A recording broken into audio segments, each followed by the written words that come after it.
Let's talk a bit now about what we celebrate today, Constitution Day, and Fix the Country convener Oliver Barker-Vamawor says the political class is unwilling to support moves to overhaul the Constitution. The pressure group has for some time now been calling for the fashioning of a new Constitution. According to Oliver, political actors in opposition only pay lip service to the change in the Constitution, but when they assume power, are unwilling to cause the necessary changes. He says that is the case because the current document favors the political class. He cites the absence of a budgetary allocation to constitutional deliberations, showing that it is not a priority for the current government. So, I was part of that constitution review process. And I understand that a lot of times, because we are too distracted by shiny processes, we do not interrogate them enough. And I say this because when that process was put in place, it came again under a part of the Constitution as a commission of inquiry powers that was used to set it up. What it meant in essence was that whatever report that was produced was only going to be an advice to the president. An advice he could refuse to take on board or not. So the manner in which it is even set up tells you that there's no real commitment that whatever the product of that process is would lead to anything substantial and tangible. And the history has shown us that that's exactly what happened. So we have to be very mindful and be watchful of statecraft and how these things are orchestrated, because we can go around this dance, and we've been doing it since 1993. In fact, when the Constitution was put in place, the MPP then tradition had said that no, this was the worst document they had ever seen on the continent, and that we were going to get a new Constitution in the shortest possible time. We are here over 30 years now, and we are still indulging in this game. You've seen my majority leader also talk about the need for a substantial review. Listen, it's not anything different from what they said in 2010. And we are here 12 years later. I guess I've lost the pretense, right? That comes with, yeah, something is going to happen in the Constitution, but it's a document that favors the political class. And that's why they are very much opposed to any idea of talking about the change of the document. Because they understand that any change of it will go substantially to affect the ways in which we have structured government that favors a certain limited class of people. And so they continue to throw in this review there. They give you a sense of buzz and excitement about it.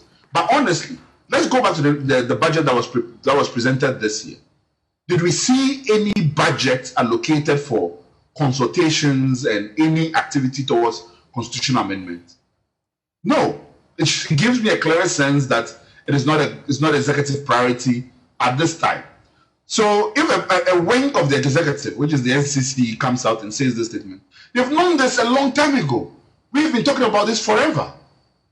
So what has changed now? Did they present any budget towards educating Ghanaians towards a need for a referendum? The NCC did not. In fact, in preparation for this day, one of the things which the country has been doing is that we've been talking to Ghanaians across the country, whether you have ever even seen the constitutional document and then read it, together with those who have not seen it and those who have not read it. About 86% of our people have never seen nor read the Constitution. That is damaging for a democracy which has committed money and has a whole institution which has branches across districts in the whole country to be educating people on the Constitution. It is part of the gimmick. And I cannot explain it. I cannot find new ways to explain how nothing is going to happen because the system doesn't want it to happen. And if we want something to be changed or reviewed, overhauled, whatever form we say we want it.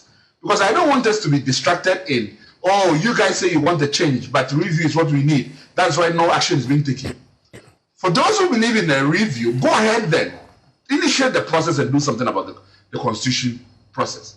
They're not going to do anything. And that's kind of what I want Ghanaians to be aware of and not fall into this game, really. Staying on that same theme, the National Commission for Civic Education has also been sharing some thoughts on this day, particularly on the democracy and sovereignty of the state. Details follow in this statement, which was shared a while ago, and I read it to the letter to you now. It reads, the caption, Constitutional Reform, the next step to participatory democracy and sovereignty. And today, the 7th of January, dubbed Constitution Day, since its inception in 2019, has been set aside to commemorate the birth of the 1992 Constitution, which ushered in the Fourth Republic. Indeed, having uninterrupted constitutional rule for 29 years is a milestone that we must celebrate as Ghanaians, recalling our checkered political history and the overthrow of 3 previous republican constitutions which were truncated by military interventions.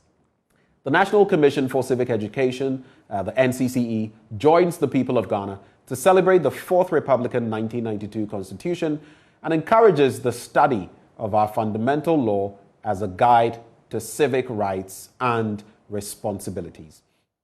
The day, aside or apart from acknowledging Ghana's longest-serving constitution, also ensures that the tenets of democracy, liberty, democratic governance, rule of law, accountability, constitutionalism are upheld. The 4th Republic has fostered peace, democracy, and prosperity. Consequently, on this day, the NCCE reminds Ghanaians of our collective commitment to uphold and defend the 1992 Constitution against interference and interruptions. As Article 3.4 of the 1992 Constitution reminds us, every citizen of Ghana has a duty to defend the Constitution, must stand in defense against any person, group, or issue that threatens the very fabric of our democracy, and must reject oppressors' rule in any form or anything that seeks to disturb the peace and stability we enjoy. The NCCE, however, notes that despite these gains, strengthening our democracy by reforming and improving our constitutional infrastructure should once again be made a national priority. This will help tackle constitutional deficits and aspects of the 1992 Constitution that seemingly breed apathy from the public, disengages the public in major aspects of governance at the grassroots and national levels, further deepens marginalization, promotes excessive powers of the executive, and fosters the course of corruption. Our constitutional framework is anchored on the cardinal principles of freedom, justice, probity, and accountability, liberty, equality of opportunity, and prosperity. The dynamism of these principles must empower Ghanaians, and our constitution must be responsive to the evolving needs of its citizenry. This will promote a sense of belonging and ensure the collective ownership and participation of every citizen from the grassroots to the national level in our democratic journey. The NCCE wishes all Ghanaians a happy Constitution Day. Long live Ghana, long live the 1992 Constitution. God bless our homeland Ghana and make our nation great and strong. And it is signed, of course, by the chairman of the NCCE, Madam Josephine Nkrumah, Ms. Josephine Nkrumah.